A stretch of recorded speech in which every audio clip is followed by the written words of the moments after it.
Ya, mulai. Assalamualaikum warahmatullahi wabarakatuh. Selamat datang dan selamat mendengarkan Pak Fandi terkait pemaparan presentasi dari kami berdua, yaitu saya, rekan saya, yaitu Titus. Nah, selama 10 menit ke depan kami akan memaparkan hasil diskusi mengenai key value dari Amazon dan Walmart yang mencakup 3 konsep dasar design thinking, yaitu ada Find the Hero, The Challenge, dan The Catalyst. Di konsep dasar ini kita ambil berdasarkan video dari The Wall Street Journal yang membahas Amazon dan Walmart ini. Sekarang kita masuk yang ke bagian pertama. Ini akan dijelaskan oleh rekan saya Titus. Oke, baik. Saya Titus. Di sini saya akan menjelaskan beberapa aspek dari Amazon dan Walmart di bagian Define the Hero. Yang pertama, Amazon ini bermula sebagai toko buku online pada tahun 1994. Amazon telah bertransformasi menjadi toko segalanya, yang menguasai sekitar 40% pasar e-commerce AS. Dipimpin oleh visi Jeff Bezos, untuk menjadi perusahaan yang paling customer-centric di dunia, Amazon telah mengubah cara orang berbelanja dengan mengutamakan kenyamanan dan kecepatan. Lingkungan bisnis Amazon juga didominasi oleh inovasi teknologi, data, dan fokus pada pengalaman pelanggan jangka panjang. Kemudian, masuk bagian Walmart. Walmart ini didirikan oleh Sam Walton pada tahun 1962. Walmart memulai dengan visi sederhana mereka untuk memberikan harga terendah kepada masyarakat Amerika. Sekarang, Walmart adalah retail terbesar di dunia dengan pendapatan sekitar 327 miliar US dollar dari toko fisiknya di AS. Perusahaan ini beroperasi dalam lingkungan bisnis yang menekankan efisiensi operasional, pengelolaan rantai pasokan yang ketat, dan volume penjualan yang besar untuk mempertahankan strategi harga rendahnya. Oke, next. Oke, selanjutnya saya Yoel akan menjelaskan konsep design thinking yang kedua, yaitu The Challenge. Di sini saya akan membahas dari 2 aspek, yaitu dari sisi Amazon maupun dari sisi Walmart. Ini kita masuk ke pertama dulu, itu dari sisi Amazon. Jadi apa tantangan utama yang mereka hadapi? Apa tantangan utama Amazon yang dihadapi? Nah, menurut Kang Jaewon, yaitu Wall Street Journal Food Retail Reporter, beliau mengatakan keinginan konsumen atau masyarakat Amerika itu benar-benar berubah. Katanya, perusahaan ini gak hanya menawarkan harga terendah untuk menggait customer, tetapi perusahaan harus menawarkan harga terendah dari berbagai macam produk serta lain-lainnya. Artinya, apa aja yang dibutuhkan konsumen itu, mau nggak mau perusahaan itu harus bisa menjawab dan memenuhi kebutuhan konsumen. Gitu. Nah, menjawab isu ini, Amazon melakukan perluasan layanan ke bahan makanan yang nggak hanya untuk pengiriman aja, tetapi juga ekspansi offline store-nya yang terdiri dari lebih 500 titik lokasi bahan makanan. Sehingga toko-toko Amazon ini lebih terjangkau lah dari customer yang ingin membeli barangnya, ingin membeli kebutuhan sehari-hari, dan juga dengan titik lokasi yang tersebar luas gitu ya di sekitaran lokasi bahan makanan ini, customer tuh jadi nggak lari ke kompetitor. Nah, selain itu, meskipun telah dia mengakuisisi Whole Foods Market dan meluncurkan Amazon Fresh, market share Amazon atau pangsa pasar Amazon ini dalam hal belanja makanan masih jauh di bawah Walmart. Bagi Amazon, selain melakukan perluasan layanan, sebenarnya tantangan utamanya adalah membangun loyalitas pelanggan dalam sektor bahan makanan.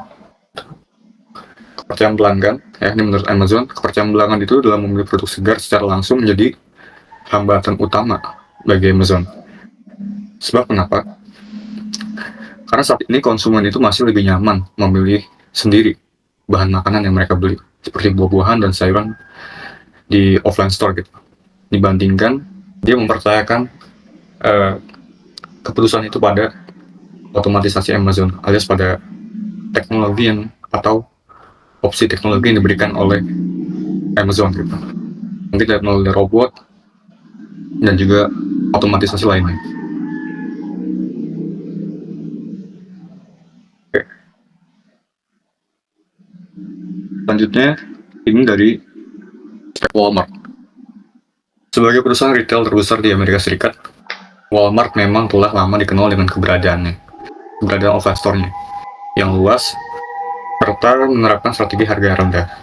Walmart ini tuh jatuhnya lebih senior dibandingkan Whole Foods Market tadi ya.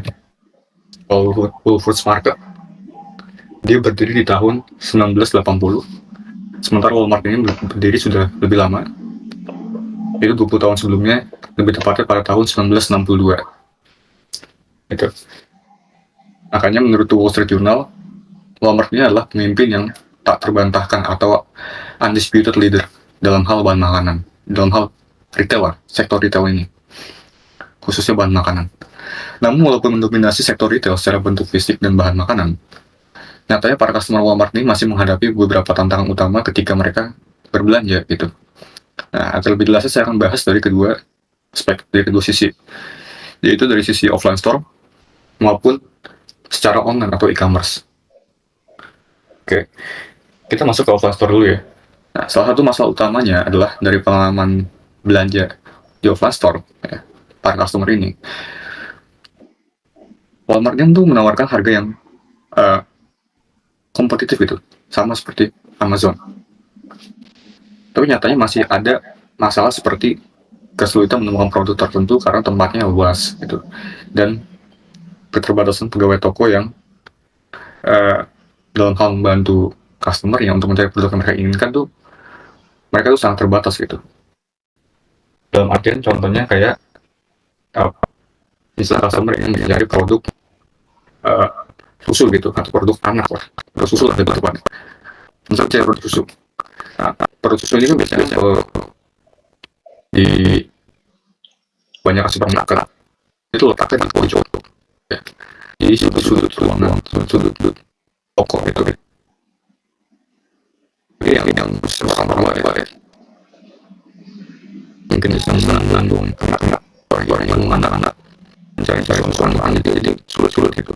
Jadi letaknya yang jauh terus juga tentang yang luas, sulit dijalankan lah untuk orang-orang tua khususnya para ibu-ibu untuk mendidik susu ini gitu.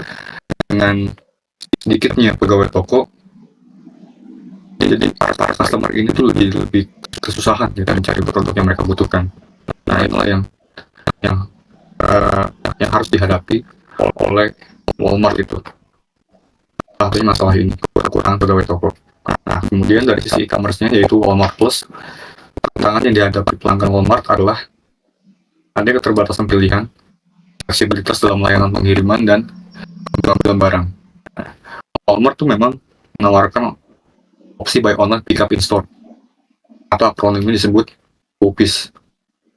Nah, yang memungkinkan pelanggan membeli produk itu secara online dan langsung ngambil di toko.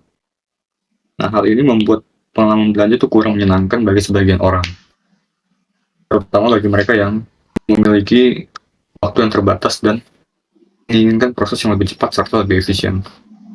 Karena kalau menurut saya gitu ya, dimana saya itu memposisikan diri saya sebagai customer, opsi ini tuh seperti apa ya? Saya sebagai customer tuh merasa ini tuh adalah opsi yang labil karena setengah-setengah. Jadi customer disuruh untuk belinya secara online, tapi dia mengambil barangnya secara offline gitu, mengambil di toko. Mengambilnya harus keluar rumah lagi gitu. Kalau di e-commerce kan kita belanja online, kita beli barang, kita pilih produk yang kita suka, kita check out card, kita masukin ke keranjang, terus kita pilih method paymentnya, terus kemudian kita pilih dia mau COD bayarnya atau dia mau transfer. Yang pada akhirnya itu ujung-ujungnya dia itu barang pokoknya sampai di rumah aja gitu. Kita nggak harus ngambil sendiri ke tokonya gitu. Nah, opsi ini nih yang membuat customer tuh merasa kayak beda ya sama banyak e-commerce gitu. Kita justru pengen nyari yang mudah, kenapa dibuat hybrid begini gitu, jadi ada yang online ada yang offline. Kalau mau jangan setengah-setengah, buat mau online online tapi offline ya offline aja gitu, jangan dibuat hybrid kayak gini gitu. Itu sih kekurangannya dari si Walmart ini gitu, tantangan utamanya mereka hadapi. Oke. Sebelum masuk ke itu di Catalyst ya, kita masuk ke Catalyst, itu bagaimana sih mereka mengatasi tantangan ini gitu. Ini dilihat dari aspek yang pertama dulu, dari sisi Amazon. Nah, melakukan ekspansi toko retail ke 500 lokasi. Selanjutnya Amazon melakukan beberapa gebrakan inovasi, di mana Amazon mengandalkan kemajuan teknologinya menciptakan pengalaman belanja yang lebih praktis dan efisien melalui Just Walk Out teknologi. Jadi Just Walk Out ini memungkinkan pelanggan berbelanja dan keluar toko tanpa berhenti gitu, dengan menambahkan device khusus bernama Descartes yang tertempel pada troli Amazon. Yang tujuan utamanya adalah mencoba menghilangkan hambatan utama ketika berbelanja bahan makanan. Nah, teknologi itu memungkinkan customer melewati antrean kasir yang panjang itu, karena dia memakan waktu yang lama. Jadi fokus utama dari opsi yang diberikan oleh Amazon ini, yaitu berupa program Just Walk Out teknologi ini, dengan mempunyai device khusus bernama Descartes, itu memudahkan customer yang dia tuh pengen buru-buru, punya waktu sedikit gitu ya, punya banyak aktivitas lah, jadi dia nggak harus nunggu kasir, tapi dia bisa bayar langsung dari troli langsung. Jadi masukin barangnya ke dalam troli, bayar saatnya juga, jadi dia nggak perlu lagi antri ke kasir, lagi kasir yang antrinya panjang gitu kan, apalagi jam-jam sibuk itu kan memakan waktu banget ya. Nah, ini ditujukan atau fokus utamanya itu untuk orang-orang yang mempunyai masalah seperti itu gitu, mempunyai waktu yang sedikit. Nah, inilah yang membuat Amazon terlihat beda dari yang lain, karena dia mengedepankan loyalitas pelanggan. Nah, sama seperti yang dibilang oleh Walt di dalam videonya, dalam kontennya The Wall Street Journal, bahwa loyalty itu is key. Loyalitas itu adalah kuncinya. Dan juga selain loyalitas, maka ekspansi ini pada titik lokasi yang strategis ini juga menjadi kunci utama Amazon tuh untuk mengatasi tantangan-tantangan yang ada sebelumnya gitu. Hal ini memungkinkan Amazon memiliki market share yang lebih besar di sektor retail ini. Selanjutnya akan menjelaskan oleh Titus. Oke, kita masuk ke bagian Walmart. Walmart juga merespon, yaitu melalui tantangan digital mereka dengan memanfaatkan jaringan toko fisiknya yang luas sebagai keunggulan kompetitif dalam strategi e-commerce. Yang sebelumnya tadi Amazon punya program juga yang bernama Just Walk Out teknologi. Program yang diusung oleh Walmart ini yaitu Buy Online, Pick Up in Store. Ini menjadi kunci keberhasilan utama yang menggabungkan kekuatan toko offline store mereka dengan kemudahan digital. Jadi Walmart ini meluncurkan Walmart Plus sebagai layanan in-home delivery yang menargetkan sekitar 30 juta rumah, menunjukkan komitmen Walmart ini pada inovasi dalam pengiriman dan kenyamanan. Selain itu, Walmart juga berinvestasi terhadap pengembangan bisnis periklanan digital dengan mengeluarkan biaya sekitar 1,6 miliar US dollar untuk mendiversifikasi pendapatan mereka dan mendukung ekspansi besar e-commerce Walmart. Nah, ada beberapa pendekatan Walmart untuk bisa terus konsisten, yaitu mereka ini selalu menawarkan harga yang relatif lebih rendah, kemudian pusat distribusi yang cukup relatif cepat, kemudian terakhir ini selalu membangun kepercayaan pelanggan yang terbilang cukup konsisten.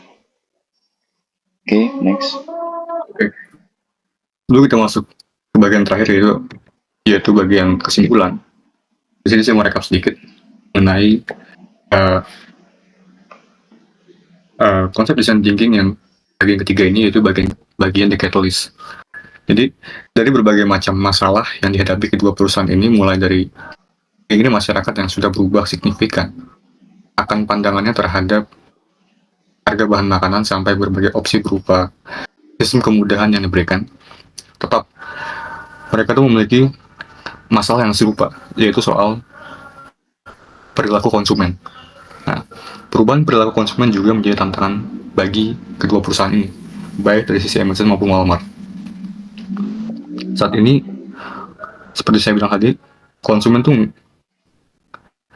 nggak hanya mencari harga yang murah aja gitu, tetapi juga ingin mempunyai pengalaman berbelanja yang lebih efisien, itu waktu yang lebih cepat dan lebih fleksibel, baik dia secara online maupun offline.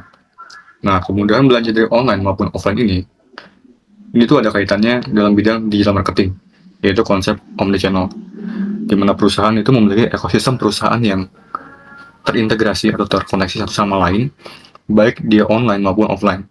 Tujuannya apa? Tujuannya itu mencegah customer kabur berbelanja ke kompetitor. Nah, sehingga hal ini sangat bisa diterapkan gitu di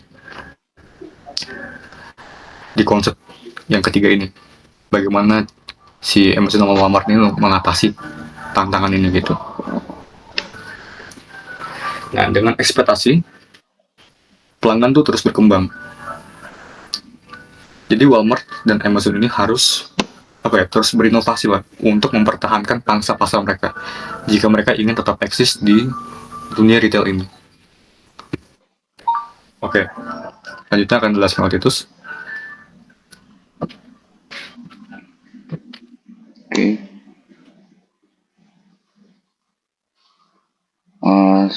Sekarang berada di conclusion, yaitu persaingan antara Amazon dan Walmart ini semakin mengaburkan atau memecahkan kebuntuan batas antara retail online dan offline. Amazon yang awalnya berfokus pada e-commerce, kini membangun offline store, sementara Walmart yang memiliki basis toko offline yang kuat, juga berupaya memperluas dominasinya di e-commerce. Pada intinya, kedua perusahaan ini menghadapi masalah utama yang sama, seperti bagaimana memenuhi ekspektasi pelanggan dalam hal kecepatan dan kenyamanan berbelanja di era digital. Amazon menjawab tantangan ini dengan memperluas infrastruktur logistik, menggunakan Amazon Fresh, kemudian meningkatkan pengalaman belanja dengan kemajuan teknologi yang dimiliki, yaitu Just Walk Out Technology, dengan device khususnya bernama Descartes, serta meningkatkan layanan pengiriman cepat mereka melalui Amazon Prime. Di sisi lain, Walmart juga memanfaatkan toko offline store-nya sebagai pusat distribusi untuk mempercepat proses pengiriman dan meningkatkan layanan e-commerce, seperti buy online, pick up in store, dan Walmart in-home delivery store. Nah, ini ada referensinya berdasarkan The Wall Street Journal. Dan Oke, setelah kita berdiskusi lumayan cukup panjang, memaparkan seperti define the hero, the challenge, kemudian the catalyst, serta sudah memberikan conclusion. Saat ini kita sudah selesai untuk diskusi ini. Semoga diskusi yang kami paparkan ini bisa bermanfaat dan menambah wawasan buat kita semua. Sekian dan terima kasih. terima kasih.